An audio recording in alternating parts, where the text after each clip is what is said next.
Georgia's very tough schedule in this upcoming 2024 football season has been a very widely discussed topic in the offseason, and something that we've hit on over the course of the last few months.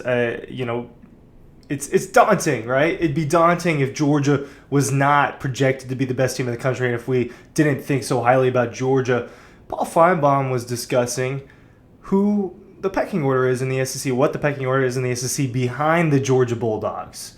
And, there's a lot of really good teams in the SEC this year. I think it could be the best quarterback conference. Maybe that's another conversation for another day. But I think this is going to be a really strong year where Texas and Oklahoma are implemented into the conference. It's going to make it more exciting. The schedule's all over the place. But who is going to be Georgia's biggest challenger if the Dogs do, go through with what everyone thinks they're going to go through with and be the best team in the SEC this year? Not just the best team in the SEC, but probably the best team in the country. Finebaum thinks it's Texas, right? And that's kind of the easy cop-out answer. The Longhorns are projected to be a top 5 team in college football this year. They're projected to have a top two or three quarterback in Quinn Ewers, top 2 or 3 Heisman candidate in Quinn Ewers. Got a couple good transfers, even though they lose a few guys. I think that, I have some opinions about that because I think that they've lost some production on their defensive line. I think that, in terms of Byron Murphy, they lost Xavier Worthy, A.D. Mitchell. So Georgia lost some stuff. Texas lost some stuff. Alabama lost a lot. There's a couple other teams in the SEC that I think warrant some discussion because not only is, the conversation, who's the biggest threat to Georgia in the SEC? Well, Georgia has to play Texas. And, we'll go through that schedule and talk about that briefly too. But there might be teams that Georgia, Georgia's playing 3 of probably the 5 best teams. If Georgia's also included in that, I think Georgia's got to play 3 of the other 4 really, really high-level teams in the SEC this coming season. So Georgia did not get off easy. Texas, probably the biggest challenger. But, if we look at the schedule and you don't have to win the West or the East anymore. You just have to be one of the top 2 teams to be in the SEC championship. And if it's not Texas, it could not be Georgia, but for this sake, let's say Georgia's. If it's not Texas, who is it? It might not necessarily be Alabama, even though Finebaum kind of talks about how that's his 3rd. I'll briefly give you a little bit of what he said. Talking about, I'm really high on, this is what he said, I'm really high on Texas is because of getting there last year and experiencing that run, which, look, time out on that. I like to comment in between these quotes. Yes, that matters. Okay, I think that Texas beating Alabama and being able to win their conference and make it to the college football playoff, competing at a high level with Washington, right? Those were good signs that this kind of new look Texas, this Texas being back, quote unquote, quote unquote, are they back? Is kind of the real question. And if they are back, can they really compete in the SEC on a week to week basis? Is my question. Texas is going to be a really good football team. They've got the talent, they've got the coaching, they've got the backing of the university and the boosters and financial backing. Texas should be really good. It's no secret. But will they be able to do this on a week-to-week basis in the SEC is my question.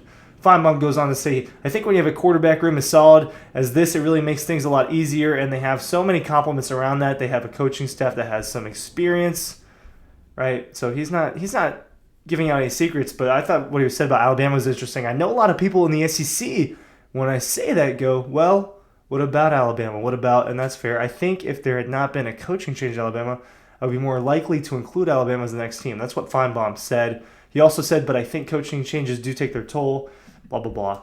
He's stating some obvious stuff, right? And I don't mean that in a bad way. I like Paul. Paul and I know each other. You lose A.D. Mitchell and Xavier Worthy, guys that one of them being a first-round receiver, one of them being a second-round receiver. That's a lot of production. They get some of that back. Isaiah Bond leaving from Alabama, primed to be probably the number 1 target on that team. That's a huge gift for them. Amari Nalback, a prospect, a transfer from Alabama that I think can really blossom at Texas. They didn't lose a lot. And they added some good pieces in the transfer portal. Andrew Makuba, all right, at safety, coming from Clemson. I think that could be a really good pickup for them. So there's a reason why Texas is projected as the second best team in the SEC.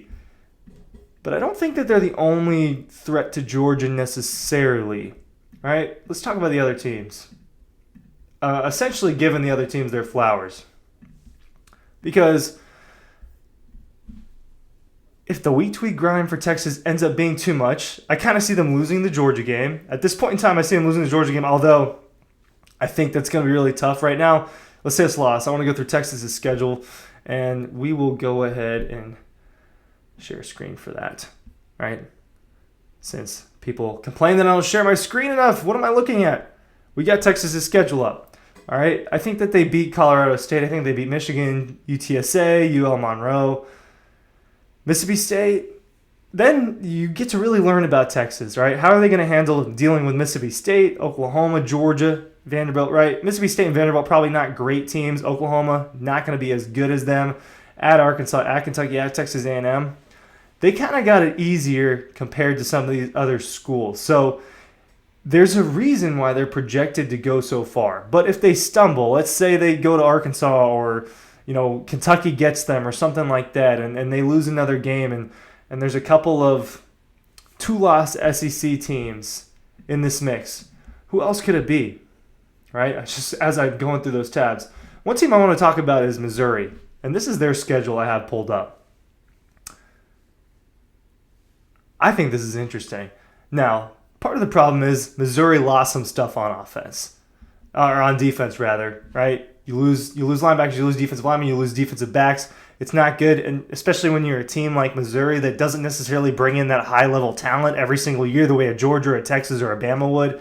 But I do think this is going to be one of the best offenses in the country and in the conference. I think Brady Cook and Luther Burden is one of the best quarterback-wide receiver tandems in the country. Cody Schrader, the running back, you lose that. If Missouri can keep it close to what they had last year, this is a team where I see them being 11-1. And an 11-1 Missouri would be better than a 10-2 Texas if Texas does slip up. You see, like in a later date against one of these teams, maybe. So I think that Missouri is something to keep an eye on. Does that mean they are a huge threat to Georgia when it gets there? I don't know. We just saw if Missouri even just takes a slight step back, I still think that they can reach 11-1. I don't think that's crazy.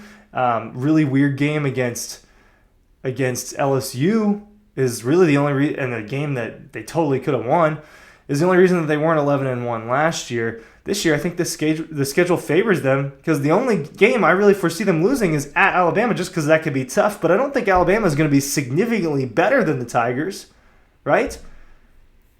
You bring up Alabama's schedule.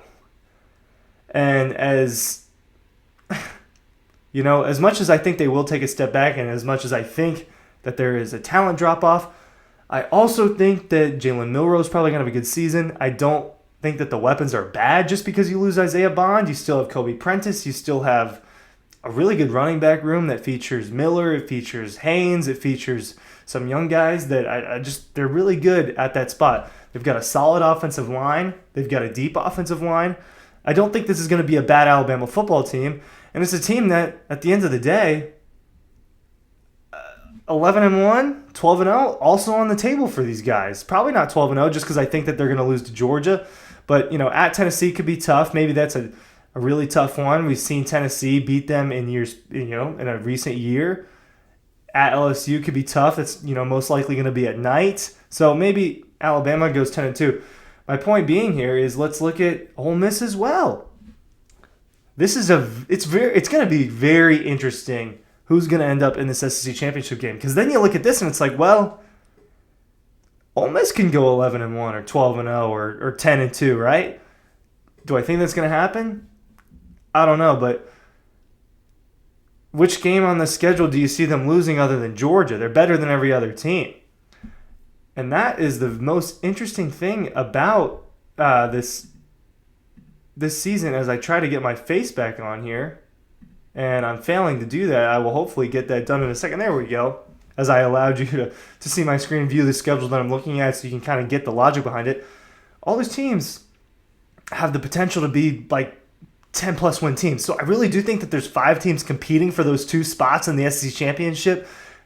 And it's not necessarily Texas who is the best one, because they haven't because they haven't played in that week-to-week grind of playing SEC talent, right? Even some of the worst SEC teams, if you plop them into what the Big 12 was, they'd be pretty good.